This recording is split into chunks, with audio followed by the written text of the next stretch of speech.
News first ಆಯೋಜಿಸ್ತಾ ಇರುವ ಕರ್ನಾಟಕದ ಅತಿ ದೊಡ್ಡ ಇವಿ ಎಕ್ಸ್ಪೋ. ಇವತ್ತು ಕೃಷಿ ಇಲಾಖೆ ವತಿಯಿಂದ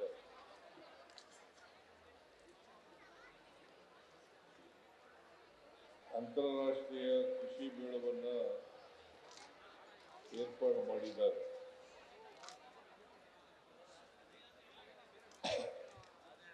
ಈ ಮೇಳವನ್ನು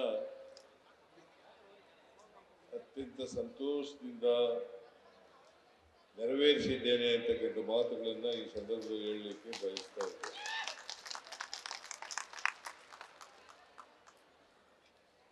ಇದೇ ಸಂದರ್ಭದಲ್ಲಿ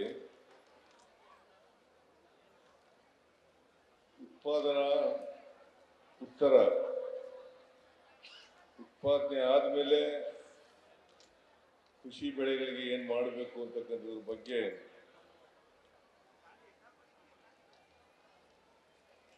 ವಿಚಾರ ಮಾಡತಕ್ಕಂಥದ್ದು,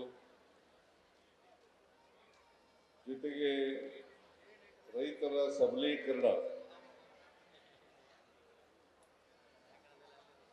ಇದರ ಜೊತೆಗೆ ಕೃಷಿ ಪಂಡಿತರ ಪ್ರಶಸ್ತಿ, ಈ ಪ್ರಧಾನ ಸಮಾರಂಭವನ್ನು ಕೂಡ ಏರ್ಪಾಡು ಮಾಡಿಕೊಂಡಿದ್ದಾರೆ. ಈಗಾಗಲೇ ಕೃಷಿ ಪಂಡಿತ ಪ್ರಶಸ್ತಿಯನ್ನ ಪ್ರದಾನ ಮಾಡಿದ್ದೇವೆ. ಅವರೆಲ್ಲರಿಗೂ ಕೂಡ ಅಭಿನಂದನೆಗಳನ್ನು ಈ ಸಂದರ್ಭದಲ್ಲಿ ಸಲ್ಲಿಸಲಿಕ್ಕೆ ಬಯಸ್ತಾ ಇದ್ದೇನೆ. ಅವರು ಇನ್ನಷ್ಟು ಕೃಷಿ ಕ್ಷೇತ್ರದಲ್ಲಿ ಮೇಲಕ್ಕೆ ಏರಲಿ ಅಂತಕ್ಕಂಥ ಮಾತುಗಳನ್ನು ಈ ಸಂದರ್ಭದಲ್ಲಿ ಹೇಳ್ತಕ್ಕಂಥದ್ದು ಕೂಡ ನಾನು ಬಯಸ್ತೇನೆ. ಜೊತೆಗೆ ಕೃಷಿ ಕ್ಷೇತ್ರದಲ್ಲಿ ಕೆಲಸ ಮಾಡ್ತಕ್ಕಂಥ ಎಲ್ಲ ರೈತರು ಕೂಡ ಇವತ್ತು ಯಾರ್ಯಾರು ಕೃಷಿ ಪಂಡಿತ ಮತ್ತು ಕೃಷಿ ಪ್ರಶಸ್ತಿಗಳನ್ನು ಪಡ್ಕೊಂಡಿದ್ದೀರಿ, ಅವರೆಲ್ಲರೂ ಕೂಡ ಬೇರೆ ರೈತರಿಗೆ ಸ್ಫೂರ್ತಿಯಾಗಬೇಕು, ಅವ್ರಿಗೆ ಮಾರ್ಗದರ್ಶಕರಾಗಬೇಕು ಅಂತಕ್ಕಂಥ ಮಾತುಗಳನ್ನು ಹೇಳ್ತಾ, ಬೇರೆ ರೈತರು ಕೂಡ ಕೃಷಿ ಪ್ರಶಸ್ತಿಗಳನ್ನು ಪಡ್ಕೊಳ್ತಕ್ಕಂಥ ಪರಿಸ್ಥಿತಿಗೆ ಬರಲಿ ಅಂತೇಳಿ ಆಶಿಸ್ತೇನೆ ಅಂತಕ್ಕಂಥ ಮಾತುಗಳನ್ನು ಕೂಡ ಈ ಸಂದರ್ಭದಲ್ಲಿ ಹೇಳಲಿಕ್ಕೆ ಬಯಸ್ತಾ ಇದ್ದೇನೆ. ನಮ್ಮ ಸರ್ಕಾರ ಕೃಷಿ ಕ್ಷೇತ್ರಕ್ಕೆ ಯಾವಾಗಲೂ ಕೂಡ ಸಹಕಾರಿಯಾಗಿದೆ ಅಂತಕ್ಕಂಥ ಮಾತುಗಳನ್ನು ಹೇಳಲಿಕ್ಕೆ ಬಯಸ್ತಾ ಇದ್ದೇನೆ. ಕೃಷಿ ಲಾಭದಾಯಕ ಆಗಬೇಕು, ಕೃಷಿನಲ್ಲಿ ತೊಡಗಿಕೊಂಡಿರ್ತಕ್ಕಂಥ ರೈತರ ಸಬಲೀಕರಣ ಆಗಬೇಕು, ಜೊತೆಗೆ ಬರೀ ಇಳುವರಿ ಜಾಸ್ತಿ ಆದರೂ ಸಾಲದು, ರೈತರ ಸಬಲೀಕರಣ ಆಗ್ಬೇಕಾದ್ರೆ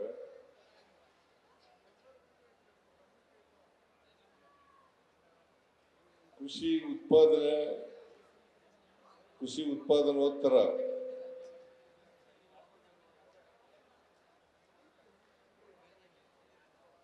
ಚಟುವಟಿಕೆಗಳಲ್ಲಿ ರೈತರು ತೊಡಗಿಸಿಕೊಂಡಾಗ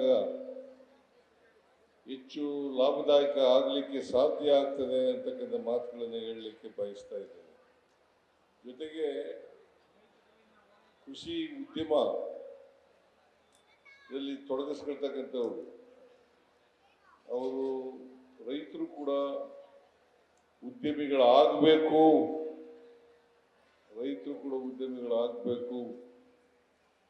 ರೈತರು ಬೆಳೆದ ಮೇಲೆ ಬರೀ ಮಾರುಕಟ್ಟೆ ಮಾಡ್ತಕ್ಕಂಥದ್ದಲ್ಲ, ಅದರ ಸಂಗ್ರಹಣೆ, ಸಂಸ್ಕರಣೆ ಮತ್ತು ವ್ಯಾಲ್ಯೂ ಆಡೆಡ್ ಇವನ್ನೆಲ್ಲ ಮಾಡಿ ಮಾರುಕಟ್ಟೆ ಮತ್ತು ಪ್ಯಾಕೇಜಿಂಗ್ ಮತ್ತು ಉಪ ಉತ್ಪನ್ನಗಳನ್ನು ತಯಾರು ಮಾಡ್ತಕ್ಕಂಥ ಕೆಲಸದಲ್ಲಿ ರೈತರು ತೊಡಗಿಸ್ಕೊಂಡಾಗ ಮಾತ್ರ ಸಾಧ್ಯ ಆಗ್ತದೆ ಅಂತಕ್ಕಂಥ ಮಾತುಗಳನ್ನು ಬಯಸ್ತಾ ಇದ್ದೇನೆ. ಇವತ್ತು ಕೃಷಿ ಕ್ಷೇತ್ರದಲ್ಲಿ ಹೆಚ್ಚು ಹೆಚ್ಚು ಮಹಿಳೆಯರು ತಮ್ಮನ್ನು ತೊಡಗಿಸ್ಕೊಳ್ತಕ್ಕಂಥದ್ದು ಅತ್ಯಂತ ಅಗತ್ಯ ಅಂತಕ್ಕಂಥ ಮಾತುಗಳನ್ನು ಹೇಳಲಿಕ್ಕೆ ಬಯಸ್ತಾ ಇದ್ದೇನೆ. ಅನೇಕ ಜನ ಮಹಿಳೆಯರು ಇವತ್ತು ಪ್ರಶಸ್ತಿಗಳನ್ನು ಪಡ್ಕೊಂಡು ಅವರು ಇನ್ನೂ ಹೆಚ್ಚಿನ ಸಂಖ್ಯೆಯಲ್ಲಿ ತೊಡಗಿಸ್ಕೊಂಡು ಪ್ರಶಸ್ತಿಗಳನ್ನು ಪಡ್ಕೊಳ್ಳಿ ಅಂತಕ್ಕಂಥ ಮಾತುಗಳನ್ನು ಈ ಸಂದರ್ಭದಲ್ಲಿ ಹೇಳಲಿಕ್ಕೆ ಬಯಸ್ತಾ ಇದ್ದೇನೆ. ನಮ್ಮ ಸರ್ಕಾರ ರೈತರಿಗೆ ಅವರಿಗೆ ಉತ್ತಮವಾದಂಥ ಬಿತ್ತನೆ ಬೀಜಗಳನ್ನು ಕೊಡ್ತಕ್ಕಂಥದ್ದು, ಗೊಬ್ಬರಗಳನ್ನು ಕೊಡ್ತಕ್ಕಂಥದ್ದು, ಔಷಧಿಗಳನ್ನು ಕೊಡ್ತಕ್ಕಂಥದ್ದು ಮತ್ತು ಉಪಕರಣಗಳು 90% ಅಲ್ಲ, 1,500 ಕೋಟಿ 90% ಅಲ್ಲ,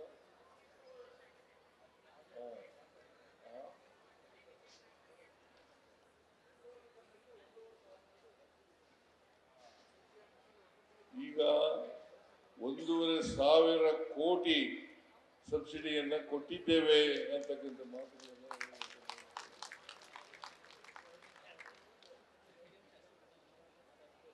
ಆಮೇಲೆ ಇಡೀ ದೇಶದಲ್ಲಿ ಇನ್ಶೂರೆನ್ಸ್ ಕ್ಲೈಮ್ ಅನ್ನ ಕೊಡಿಸಿರ್ತಕ್ಕಂಥದ್ದು ನಮ್ಮ ರಾಜ್ಯನೇ, ಕರ್ನಾಟಕ ರಾಜ್ಯನೇ ಮೊದಲನೇ ಸ್ಥಾನದಲ್ಲಿದೆ ಅಂತಕ್ಕಂಥ ಮಾತುಗಳನ್ನು ಹೇಳಲಿಕ್ಕೆ 6,000 ಕೋಟಿ ರೂಪಾಯಿಗಳನ್ನ ಕೊಡಿಸಿದ್ದೇವೆ ಅಂತಕ್ಕಂಥ ಮಾತುಗಳನ್ನ ಹೇಳಲಿಕ್ಕೆ ಬಯಸ್ತಾ ಇದ್ದೇನೆ.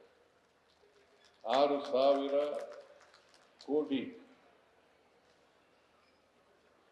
ನಾನು ಈಗ ಅಲ್ಲಿ ನೋಡಿದೆ ಎಕ್ಸಿಬಿಷನ್ ನಲ್ಲಿ, ಬಹಳಷ್ಟು ಕೃಷಿನಲ್ಲಿ ಬಹಳ ಜನ ಏನ್ ಮಾಡ್ತಾರೆ, ಭತ್ತ ಬೆಳೆಯೋದು, ಕಬ್ಬು ಬೆಳೆಯೋದು, ರಾಗಿ ಬೆಳೆಯೋದು, ಜೋಳ ಬೆಳೆಯೋದು ಅಷ್ಟಕ್ಕೆ ಸೀಮಿತ ಆಗಬಾರ್ದು.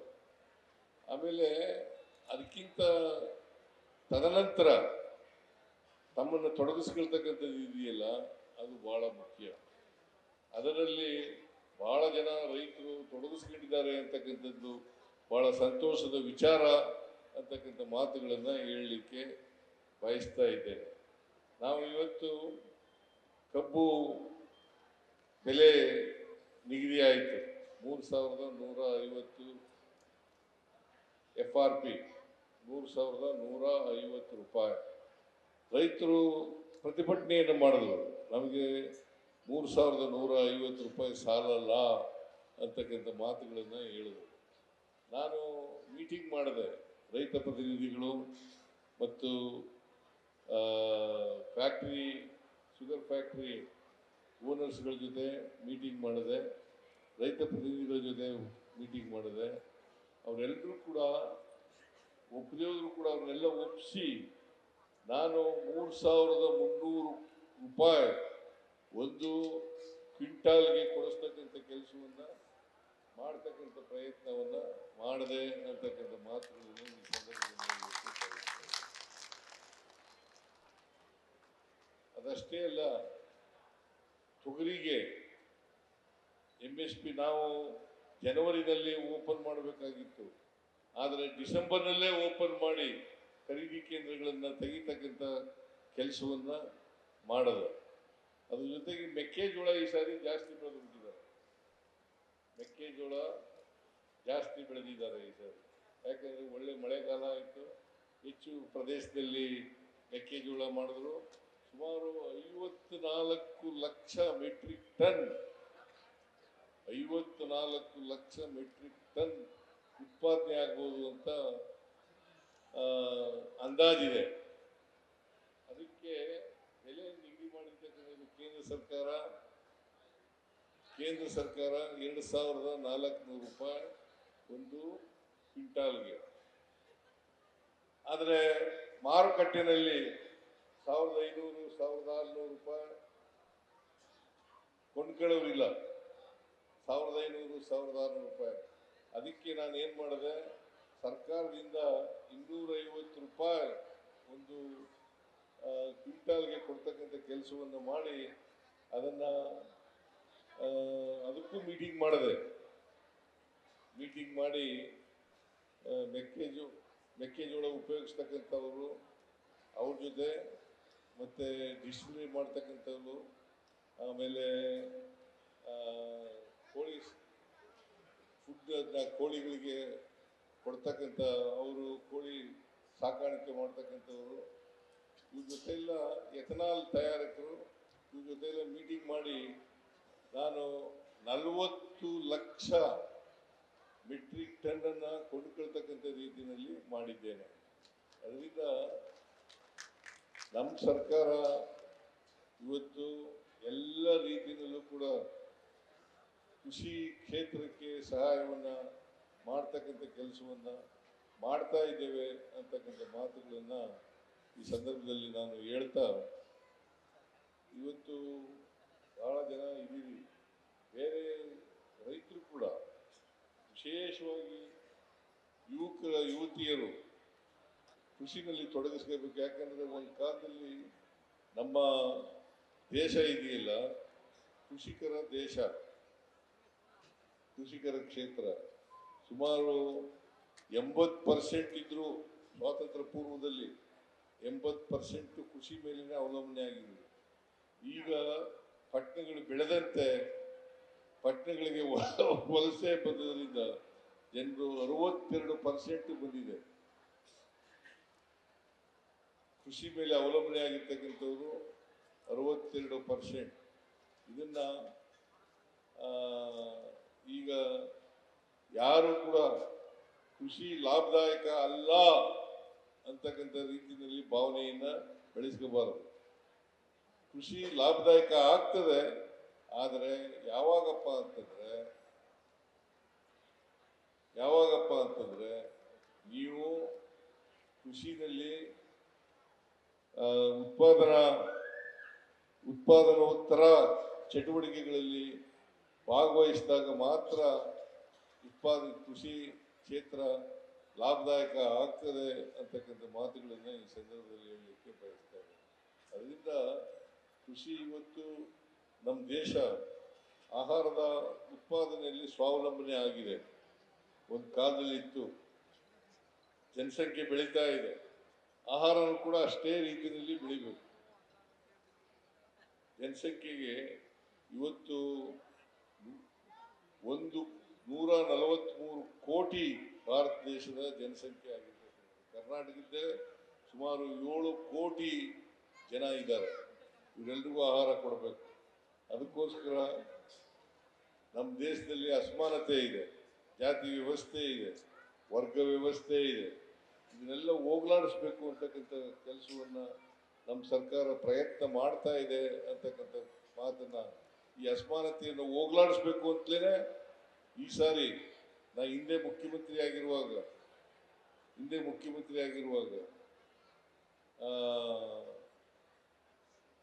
165 ಭರವಸೆಗಳಲ್ಲಿ ಅನೇಕ ಭಾಗ್ಯಗಳನ್ನ ಜಾರಿಗೆ ತಗೊಬಂದೆ. ಆ ಭಾಗ್ಯಗಳೆಲ್ಲ, ಅದರಲ್ಲಿ ಪ್ರಮುಖವಾದದ್ದು ಕೃಷಿ ಭಾಗ್ಯ ಅಂತಕ್ಕಂಥ ಮಾತುಗಳನ್ನು ಈ ಸಂದರ್ಭದಲ್ಲಿ ಹೇಳಲಿಕ್ಕೆ ಬಯಸ್ತಾ ಇದ್ದಾರೆ. ಬಿಜೆಪಿ ಸರ್ಕಾರ ಇದ್ದಾಗ ನಿಲ್ಲಿಸ್ಬಿಟ್ಟಿದ್ರು. ಅದನ್ನ ಮತ್ತೆ ನಾವು ಅಧಿಕಾರಕ್ಕೆ ಬಂದ ಮೇಲೆ ಅದನ್ನ ಪುನಃ ಜಾರಿ ಕೊಡ್ತಕ್ಕಂಥ ಕೆಲಸವನ್ನ ಮಾಡಿದ್ದೇವೆ. ಈ ವರ್ಷ ಸುಮಾರು 200 ಕೋಟಿ ರೂಪಾಯಿಗಳನ್ನ ಕೃಷಿ ಹೊಂಡ ಮಾಡಲಿಕ್ಕೋಸ್ಕರವಾಗಿ ಇರ್ತಕ್ಕಂಥ ಕೆಲಸವನ್ನ ಮಾಡಿದ್ದೇವೆ. ಜೊತೆಗೆ ಈ ಸಾರಿ ನಾನು ಮುಖ್ಯಮಂತ್ರಿ ಆದಮೇಲೆ ಅನೇಕ ಗ್ಯಾರಂಟಿ ಯೋಜನೆಗಳನ್ನು ಜಾರಿಗೆ ತಗೊಂಡಿದ್ದೀವಿ. ಅನೇಕ ಗ್ಯಾರಂಟಿ ಯೋಜನೆ, ಬಹುಶಃ ಹೆಣ್ಮಕ್ಳಿಗೆ ಮನೆ ಯಜಮಾನಿಗೆ 2,000 ರೂಪಾಯಿ ತಿಂಗಳಿಗೆ ಕೊಡ್ತಕ್ಕಂಥ ಕಾರ್ಯಕ್ರಮ ಇಡೀ ದೇಶದಲ್ಲಿ ಎಲ್ಲೂ ಮಾಡದೇ ಇರ್ತಕ್ಕಂಥ ಕಾರ್ಯಕ್ರಮವನ್ನು ಜಾರಿಗೆ ತಗೊಂಡ್ಬಂದಿದ್ದೀವಿ. ಅದರಿಂದ ಗೃಹ ಜ್ಯೋತಿ ಕಾರ್ಯಕ್ರಮ, ಗೃಹ ಜ್ಯೋತಿ ಶಕ್ತಿ ಕಾರ್ಯಕ್ರಮ, ಸರ್ಕಾರಿ ಬಸ್ಗಳಲ್ಲಿ ಫ್ರೀಯಾಗಿ ಈಗ ಇಲ್ಲಿ ಬಂದಿರ್ತಕ್ಕಂಥ ಬಹುತೇಕ ಮಹಿಳೆಯರು ಯಾರು ಕೂಡ ಬಸ್ನಲ್ಲಿ ಬಂದಿದ್ದೀರಿ, ಬಸ್ ಚಾರ್ಜ್ ಅನ್ನ ಕೊಟ್ಟಿಲ್ಲ. ಕೊಟ್ಟಿದ್ದೀರಾ? ಎಲ್ಲಿಗಾರು ಹೋಗ್ಬೋದು. ಈಗ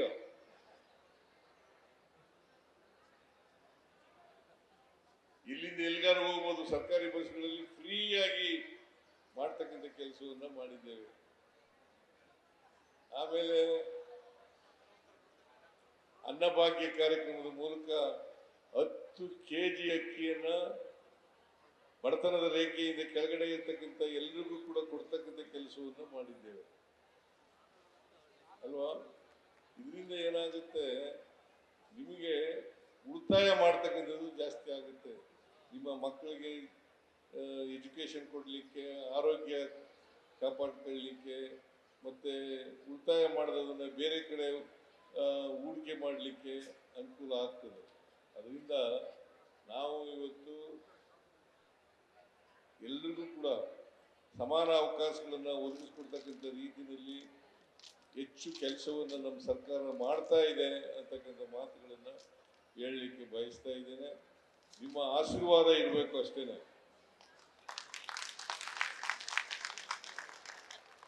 ನಿಮ್ಮ ಕೃಷಿಕರ ಆಶೀರ್ವಾದ, ಮಹಿಳೆಯರ ಆಶೀರ್ವಾದ. ಇತ್ತೀಚೆಗೆ ಕೇಂದ್ರ ಸರ್ಕಾರದವರು ಒಂದು ಕಾನೂನನ್ನು ಮಾಡಿದ್ದಾರೆ, ವಿಬಿಜಿ ರಾಮ್ಜಿ. ನಾವು ಮನ್ರೇಗಾ ಮಾಡಿದ್ದೆವು 20 ವರ್ಷಗಳ ಹಿಂದೆ, ಮನಮೋಹನ್ ಸಿಂಗ್ ಅವರು ಪ್ರಧಾನಮಂತ್ರಿ ಆಗಿರುವಾಗ ಮನ್ರೇಗಾ ಅಂದ್ರೆ ಕೃಷಿ ಕಾರ್ಮಿಕರು, ಮಹಿಳೆಯರು, ಸಣ್ಣ ರೈತರು, ಆದಿವಾಸಿಗಳು ಅವರೆಲ್ಲರೂ ಕೂಡ ಕೃಷಿ ಚಟುವಟಿಕೆಗಳಿಲ್ಲದಾಗ ಅವರ ಊರಿನಲ್ಲೇ ಅವರಿಗೆ ಉದ್ಯೋಗ ಕೊಡ್ತಕ್ಕಂಥ ಕೆಲಸವನ್ನ ಮಾಡ್ತಾ ಇದ್ದಾರೆ. ಈಗ ಆ ಉದ್ಯೋಗ ಅವ್ರ ಊರಿನಲ್ಲೇ ಕೊಡಬೇಕು ಅಂತ ಏನಿಲ್ಲ, ಕೇಂದ್ರ ಪಂಚಾಯತಿ ತೀರ್ಮಾನ ಮಾಡ್ತಾ ಇತ್ತು, ಗ್ರಾಮ ಸಭಾ ತೀರ್ಮಾನ ಮಾಡ್ತಾ ಇತ್ತು. ಈಗ ಕೇಂದ್ರ ಸರ್ಕಾರ ತೀರ್ಮಾನ ಮಾಡ್ತಾ ಇದಂತೆ, ಅನುದಾನ ಕೊಡಬೇಕು, ನೋಟಿಫೈ ಮಾಡಬೇಕು, ಇಂಥ ಪಂಚಾಯತಿನಲ್ಲಿ ಇಂಥ ಕೆಲಸನೇ ತಗೋಬೇಕು ಅಂತ ಮಾಡ್ತಕ್ಕಂಥ ಕೆಲಸವನ್ನ ಮಾಡ್ತೇವೆ. ಅದಕ್ಕೆ ನೀವೆಲ್ಲರೂ ಕೂಡ ಮನ್ರೇಗಾ ಬೇಕು, ಮನ್ರೇಗನೇ ಬೇಕು, ವಿಬಿಜಿ ರಾಮ್ಜಿ ಬೇಡ ಅಂತಕ್ಕಂಥ ನಿಲುವನ್ನ ವ್ಯಕ್ತ ಮಾಡಬೇಕು, ಪ್ರತಿಭಟಿಸಬೇಕು ಅಂತಕ್ಕಂಥ ಮನವಿಯನ್ನು ನಿಮ್ಮಲ್ಲಿ ಮಾಡಲಿಕ್ಕೆ ಬಯಸ್ತಾ ಇದ್ದೇನೆ.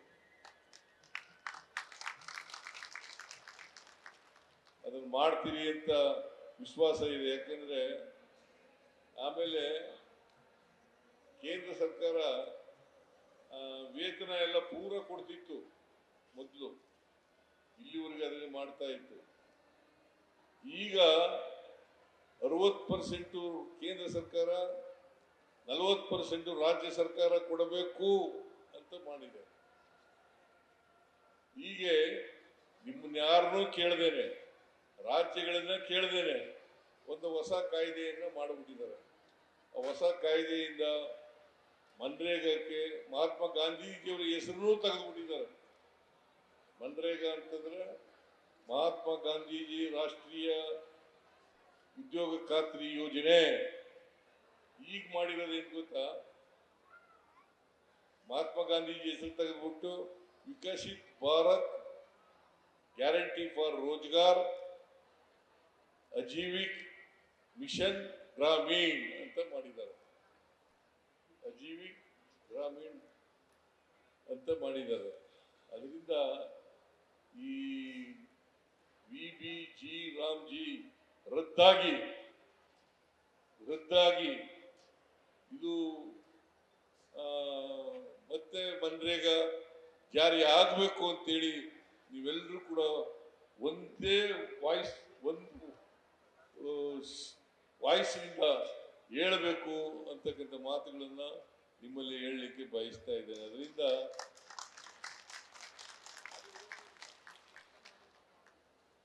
ನೂರು ದಿನ ಕೆಲಸ ಕೊಡ್ತಾ ಇತ್ತು, 100 ದಿನ.